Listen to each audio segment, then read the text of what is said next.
ano ang kailangan ng community. Hindi na nyo. Ay, pray na pray. Lord, gusto ko mga bata, mga kabataan, nanay, tatay, kung nasa church, hindi sila pupunta. Kahit tayo ang bababa sa kanila. Hanggang sa matutunan ng punta. O kaya ang church ang dadali natin sa community. Nagkakaintindihan po. Kasi hindi kayo lalago, hindi kayo nagkami. Kami more than 1,000 plus na kami. Kasama ang children ministry namin. Sure, yung kids around the world, kaalaman, ano po. Next. So, ano daw po ang kids story? Ano ang kids story? Pinagdugtong kid, tapos ay story. Ano, kids story. So, ito po ay pag-abot o reaching and discipling children in God's Word. So, nabanggit na kanina, hindi siya katulad nung dating yung ginagawa ni usual na pag nagtuturo ng bata, guided by the Holy Spirit. Kaya nga ang kids story ay meron tayong core values. Nandito na yan. Ang core values natin, una, ay Bible-centered. Next po ay relational. Relational. Fun. Kailangan pagtuturo, nag-i-enjoy yung bata. Paano siya mag-i-enjoy? Kaya nag-i-incorporate tayo ng games, role-play. Sa storytelling, merong yung participation yung bata. Mamaya, ano yung mga gagawin participation? Tuturo po natin yung orality is the reliance upon the spoken rather than written word for communication. So yun yung ating pamamaraan ng kids story ay oral. Pwede ka rin gumaya ng mga boss. Halimbawa, dating kanito ko si Abraham at saka si Isaac, magkakwentuhan sila. Isang tao lang. Sabi ni Isaac, Abraham, saan po ang punta natin? Anak, huwag ka nang magtanong. Magdala ka ng kahoy at tayo sasamba sa Diyos. Tuwan-tuwa yung mga bata, naiba yung boses. Oral, kinakwenta mo siya. Kaya pag magtuturo sa bata, hindi yung may dala kang Bible na babasahan mo sa kanila. Ang gusto nila yung kwento mo sa kanila. Kayo po ba excited dito sa ating ginagawa? Amen! Ano yung pamamaraan? Paano gawin? Lilikha muna tayo ng isang learning environment. Fun. Babalik-balik ang bata kapag masaya yung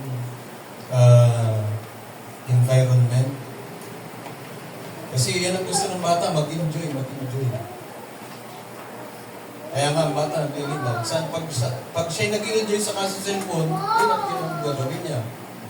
Pero pag may bago sa kanya, doon siya nag-enjoy. Laro, babalik yan sa lugar na kung saan tayo nagtuturo. Tapos po, reproducing.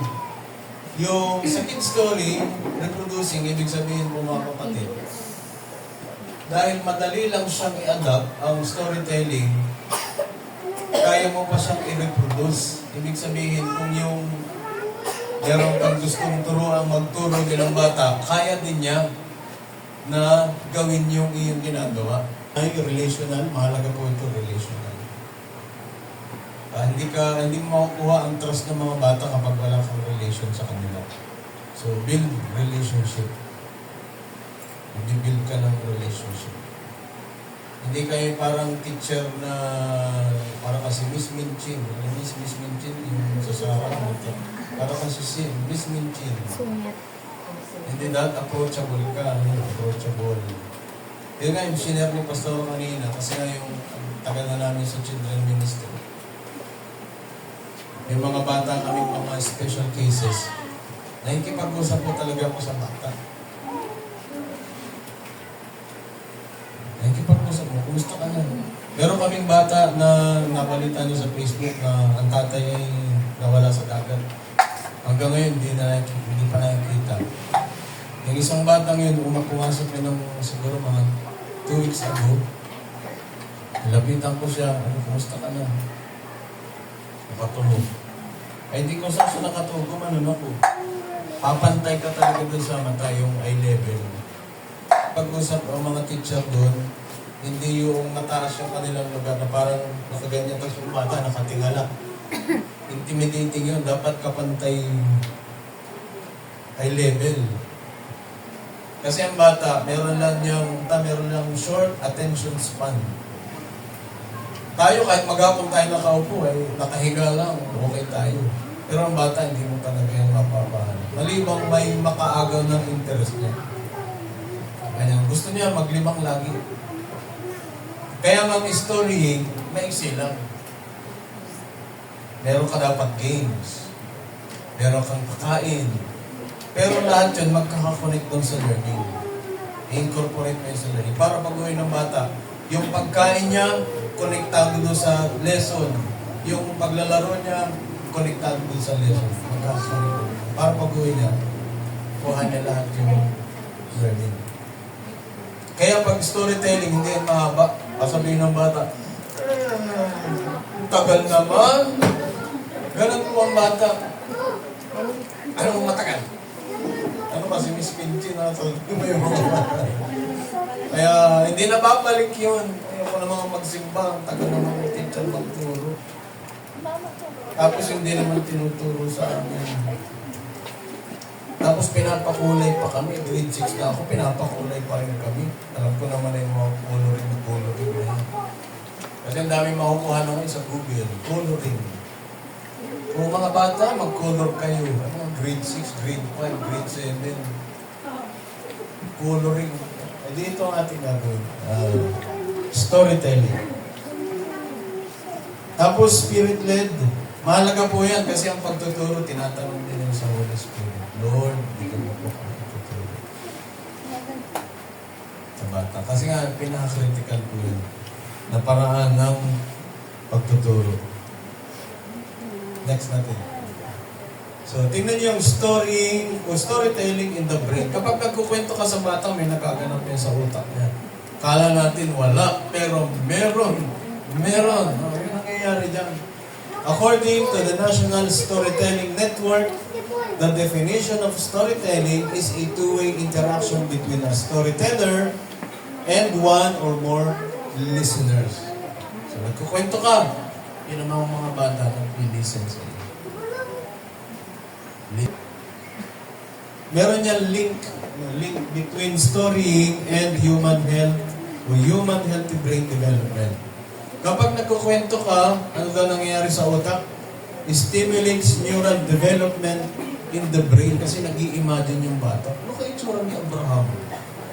Ano kaya yung itsura ng Isaac? Tapos kwento mo, si Sarah nagbuntis sa edad na 90 na. Kaya itsura nun. Nag-i-imagine na yung bata. So tumatakbo yung utak niya. Nag-learn siya doon sa pagkukwento mo. Nag-i-imagine na siya. Kwento mo si Jesus ay lumakad sa ibabaw ng tubig. Yung bata nag-i-imagine. Lumakad sa ibabaw ng tubig. Hirap na. Yung mga bata, ganun tayo. Kaya pagkukwento, kung kaya mong ibahin ang boses, ibahin mo. Kung ano po, si Sarah, Abraham, nasa na yung aking arinola. Ilagay ko dyan yung arinola mo, anak, kapain mo. Pati yung bata, tuwan-tuwa nakikinig sa'yo. Ay, si ma'am nakakaya magboses matanda. Nag-i-stimulate yung kanilang utak habang nagkukwento ka. Nakikinig pa sa'yo yung mga bata. Kakaiba, nagkukwento si ma'am. Daming nasapi. Number 3, engage and the frontal and parietal cortices into awareness. Yung talaga yung utak marana-gana kapag nagkukwento ka sa mga bata. Kaya ipapractice natin yan mamaya. Bago matapos itong ating workshop, ay magagawa kayo ng mag-i-storytelling kayo. Mamaya may ipapagawa po kami sa inyong mga pag nagkukwento ka, siyempre, huwag ka lang nakatayo. Mga bata, ganito, parang ka ng estatwa. Siyempre, gagalaw ka. Diba? Si Jesus ay lumakad sa ibabaw ng tubig. Gagalaw ka din. Aalis ka doon sa iyong pwesto pag ikaw ay nagkukwento. Lakad ka, ano ba, punta ka sa ganitong direksyon. Kung alam mo, may bata doon hindi nakikinig, lapitan mo. Ano nga sabi ni Jesus? O anong sabi? Tulungan niyo si ano? Ganito po. Yan. Very good. Gagawin niyo sa mga. gagalaw kayo. Huwag kayong parang estatwa na lang. Mga bata, sa ganun ko lang. Paano kung wala kayong printer sa church? Anong props mo? Ay, di ikaw! Halimbawa, ang ikukwento mo ay kay Maria Magdalena. Magsuot ka pag picture ng ban, magsuot ka ng Maria. O mga bata, ano napapansin nyo? Ma, parang kumadre. Ano pa? Bading, lagi ko lalaki ka.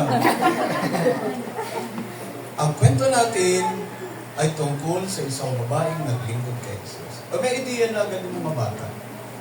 Ma-stimulate yung kanilang imagination. Ang tawag din environment. Pwede nga niyo ba, magpasikin ka ng isang drawing. Hindi lahat ng environment ay puro poster. Pwede kayong mag-costume. Parating na ang trouble, sa pangatlo, trouble comes. Nandun na po yung problema ng kwento. Nung nagkaroon na ng problema, syempre, meron pong tubong. Learning and help ang number 4. Doon nyo po siya kukunin sa kwento. At ang number 5 po ay change world. Ano na yung nabago doon sa pangyayari? Yan, doon po tayo sa opening. Kukuha po tayo ng magiging opening question doon po sa trouble comes. Hahanapin nyo po doon ano yung naging problema doon sa kwento. Yan. Kanina po, doon sa ating kwento na pinagpala ni Jesus ang mga bata, ang naging trouble comes po doon, hindi pinalapit ng mga alagad ang mga bata. Kaya po, di ba, tinanong kayo, anong naramdaman nyo nung kayo'y na-reject? Ano yung naramdaman nyo nung kayo hindi welcome? Kaya po siya nakabuo ng opening question. Yan. Natapos na po tayo dun sa opening background. Sabi nga po dun, getting ready for God's story. Ihahanda niyo po yung story, giving of information, vocabulary, and characters for better understanding. Paano po ba gumawa ng background? Ang background po, doon nyo din kukunin sa kwento. Pwede po kayong gumawa ng mga visual aids, pwede po kayong gumawa ng sulat kamay, doon kung ano yung mga bagay na nakikita, doon sa kwento.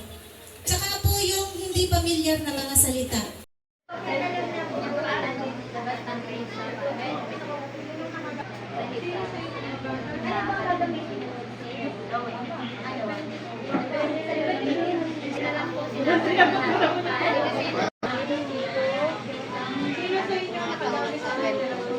Siyang makain at dahil wala na siyang makain ay gutom na siya.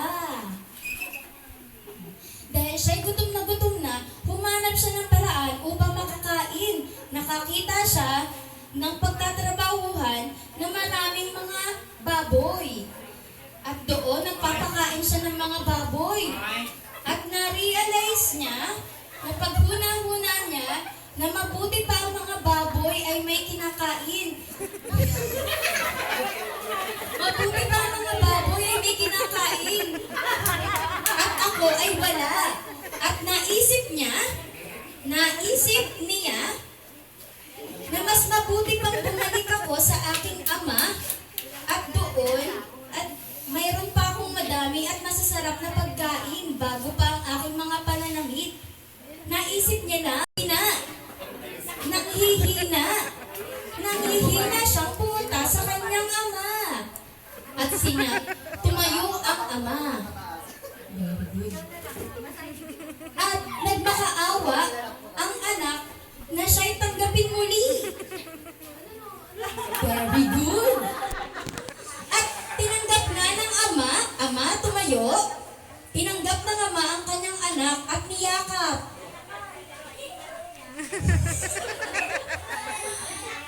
Dahil tinanggap na ng ama ang anak, ay biglang dating naman ng panganay na anak. Biglang dating. Yan. Ang sabi ni David, huwag matakot sapagkat siya'y nag-aalaga ng tupa.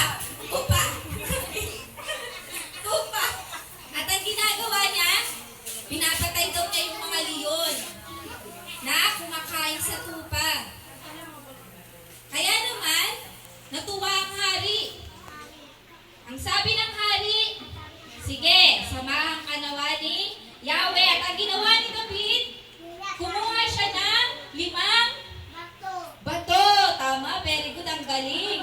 At sinabi niya, wala pa,